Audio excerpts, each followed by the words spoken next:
Hey guys, today we're going to talk about something quite interesting, the relationship between vitamin B3 and your stomach acid. Now, I've done a lot of videos on stomach acid and acid reflux and the gallbladder and digestion. And I've also recommended that you take cider vinegar or betaine hydrochloride to help you with low stomach acid, which is very common. But I haven't talked about vitamin B3 helping that condition. So let's first start out with talking about what are the symptoms when you don't have enough acid in your stomach. First of all, you're not going to absorb minerals that well. So you might be deficient in iron or calcium or any of the minerals. Okay, number two, decreased amino acid absorption. This can show up in many things, from hair loss to loose skin to an incomplete digestion of protein that causes gas. Okay, next one, leaky gut, which can lead to allergies. Then we get probably the most common one, which is just bloating in general, or even abdominal pain and acid reflux. SIBO, small intestinal bacterial overgrowth, occurs as well when you have low stomach acid.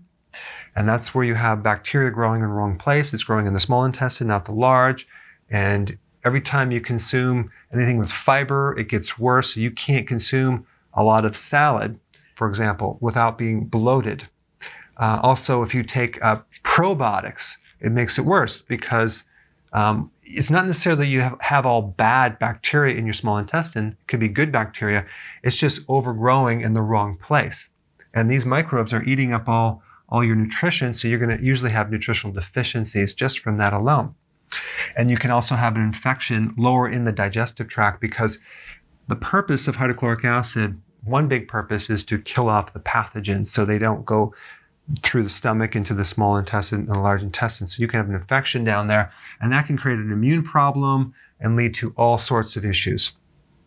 Constipation and even diarrhea because you're not able to digest properly. Gallbladder sluggishness. So your gallbladder doesn't release and you always feel bloated on the right side, and you're getting problems with the digestion of fat.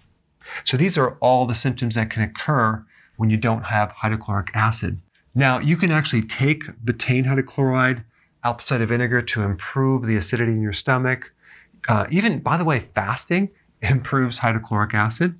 Drinking coffee will do it. But vitamin B3, niacin, will help you make more stomach acid. So if you're deficient in B3, the common symptoms would be depression, anxiety, fatigue, skin problems, and diarrhea.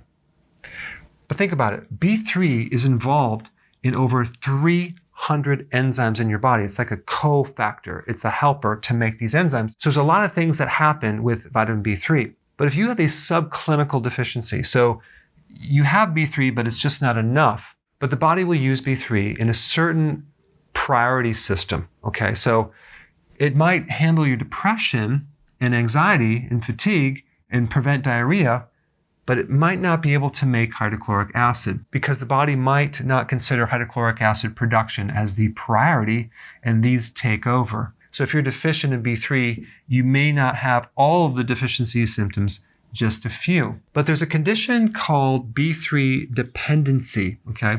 And basically what that is this. Your body just needs more B3, okay? Whether it's stress causing this or certain microbes that are depleting your reserve, these two can be underlying causes of why you just basically need more B3. So it can be a subclinical thing, or just basically the stress is causing you to need more of it. And when you're under stress, your body uses up the adrenaline. It oxidizes adrenaline. And B3 is very necessary to replenish adrenaline. Also, you have another source of B3, which is tryptophan. Tryptophan can convert to B3. So let's say, for example, you don't have enough HCl to even help you absorb tryptophan. This might not occur. So there are reasons that go beyond just a lack of dietary B3. Okay, so you just might need more because your body's really stressed out. B3 is necessary in the production of ATP, which is the energy currency of the mitochondria in the stomach cells. And these stomach cells make hydrochloric acid.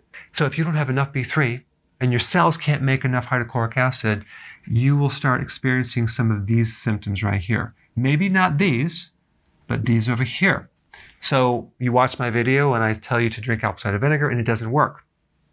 Well, guess what? You need B3, okay? So if you suspect having this, I'm going to recommend taking a higher dose, between 50 and 100 milligrams per day. Some people that are really stressed need to take this 3 times a day to see the change. If you're in this situation and you have some of these symptoms, you don't feel like your stomach's quite right, you have stomach troubles, and you're already doing all the other things that I'm recommending, you may want to take niacin, okay, in this amount right here, to see if this is the reason why you have that problem. All right? Comment below and let me know what happens. Thanks for watching. So if you want more knowledge on how to create a healthy body, subscribe now and get daily notifications. Daily notifications, that sounds weird. Well, I'll just remind you on a daily basis. How about that?